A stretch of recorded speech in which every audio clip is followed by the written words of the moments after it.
कृष्ण ने युद्ध भूमि कुरुक्षेत्र में हर प्रकार के उपदेश दिए, मानव जीवन के सभी विकारों से मुक्ति पाने के मंत्र दिए, और जिस व्यक्ति ने गीता को पढ़ा और उसे समझा, फिर उसने जाना दुनिया की सभी समस्याओं का समाधान गीता में मौजूद है। आपके अंदर कोई भी शंका हो, उसका उत्तर आपको भागवत गीता में मिल जाएगा। इससे कोई फर्क नहीं पड़ता कि आपकी समस्या क्या है। इसी तरह से भगवान श्री कृष्ण ने अर्जुन को मोक्ष पाने के कई सारे द्वार बताए। ध्यान योग, प्रेम योग, कर्म योग। आज मैं आपको बताऊंगा कि भगवान श्री कृष्ण ने अर्जुन को मोक्ष पाने का सबसे आसान और सरल तरीका कौन सा बताया है, जिस विधि से मनुष्य कितना भी पापी, कितना भी अधर्मी क्यों ना हो, मृत्यु के क्षण में वो तुरंत मोक्ष को प्राप्त हो सकता है। श्री कृष्ण अर्जुन से कहते हैं, हे अर्जुन, मानव शरीर बड़ी मुश्किल से मिलता है, इसे ऐसे ही गंवाना नहीं चाहिए। देवता भी मानव शरीर की आकांक्षा करते हैं, लेकिन मनुष्य की अज्ञानता इतनी है कि इस मोक्ष के अवसर को वह गंवाता रहता है, अपना पूरा जीवन भोग विलास में बिताता है। इतना ही नहीं, मनुष्य का मृत्यु का जब क्षण होता है, उस समय भी वासना उसका पीछा नहीं छोड़ती, और इसीलिए मृत्यु के समय जो वासना उसके मन में सबसे शक्तिशाली होती है, उसी वासना के मुताबिक उसे अगला जन्म मिलता है।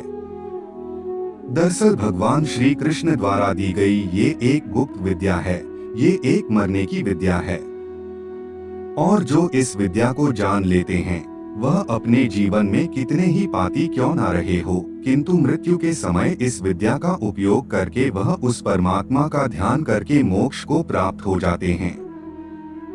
मोक्ष अर्थात जन्म मरण से मुक्ति। फिर दोबारा वह इस पृथ्वी पर नहीं आते। पृथ्वी के अनेक सुख और दुखों से दूर आनंदमय हो जाते हैं। अर्जुन पूछता है, हे केशव, मृत्यु के समय बड़ा ही कष्ट होता है, अब चाहे वह किसी घातक हथियार के जरिए हो या फिर प्राकृतिक मृत्यु हो, क्या इसे आसान बनाने का कोई तरीका नहीं है? कृष्ण कहते हैं, हे अर्जुन, यह प्रश्न मृत्यु को आसान बनाने का नहीं है, बल्कि जीवन मृत्यु के चक्र से निकलकर मोक्ष प्राप्त करने का है। कृष्ण ने कहा, यदि व्यक्ति मृत्यु के समय मेरी बताई हुई विधि को अपनाएगा, तो वह सीधा मेरे परमधाम को प्राप्त हो जाएगा। अर्जुन ने पूछा, हे प्रभु, वह गोपनीय ज्ञान विधि क्या है? श्री कृष्ण जी कहते हैं, अपने प्राण त्यागते समय अपनी सभी इंद्रियों के द्वार को रोककर, अर्थात उन्हें वश में कर और अपने मन को अपने हृदय में स्थिर करके और अपने प्राण ऊर्जा को अपने मस्तिष्क में स्थापित करके उस परमात्मा का स्मरण करते हुए ओम मंत्र का उच्चारण करें। मनुष्य जीवन भर कितना ही पापी क्यों ना रहा हो, उस व्यक्ति को मोक्ष प्राप्त होगा। देखा कितनी आसान विधि बताई है भगवान श्री कृष्ण ने। ओम केवल एक शब्द नहीं है, सभी मंत्रों का परम मंत्र है। इसकी महिमा अनंत है। आध्यात्मिक साधना की सफलता का केंद्र बिंदु ओम है। सिद्धि प्राप्ति का सूत्र भी ओम है। यह वह मंत्र है जिससे सारा ज्ञान और सारी सृष्टि की उत्पन्न हुई है। इस ब्रह्मांड को जन्म देने वाला भी यह परम मंत्र है।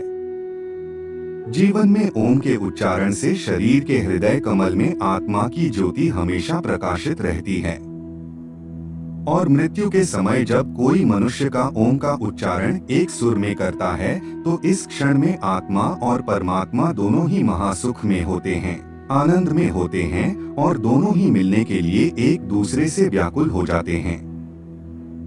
जैसे युगों युगों से बिछड़े हो, सभी सांसारिक सीमाओं को तोड़कर एक दूसरे के भीतर समा जाने को व्याकुल हो जाते हैं। भगवान कृष्ण ने इसे मुक्ति का द्वार भी कहा है, लेकिन हम इस छोटे से महत्व को समझ नहीं पाते, और इसी कारण हमारे शरीर की रचना उस ईश्वर ने विशेष रूप से की है। हमारे इस शरीर को ब्रह्मांड के रूप में दर्शाया गया है। हमारा शरीर इस ब्रह्मांड का एक केंद्र बिंदु है। इसमें सभी लोगों का निवास है। मानव शरीर में पैरों से नाभि तक भूलोक दर्शाया गया है। नाभि से कंठ तक अंतरिक्ष यान आकाश लोक और कंठ से शास्त्रार्थ तक स्वर्ग लोक को बताया गया है। और सिद्ध योगी मानव शरीर के इस बनावट को बहुत अच्छे से समझते हैं। इसीलिए सिद्ध योगी अपना शरीर त्यागते समय अपनी प्राण ऊर्जा को ऊपर की ओर उठाकर विशुद्धि चक्र अर्थात कंठ में ले आते हैं और विशुद्धि चक्र से अर्थात आंखें चक्र से कपाल में ज्ञानी सहस्त्रार चक्र पर स्थापित करके अपने प्राण निकाल देते हैं।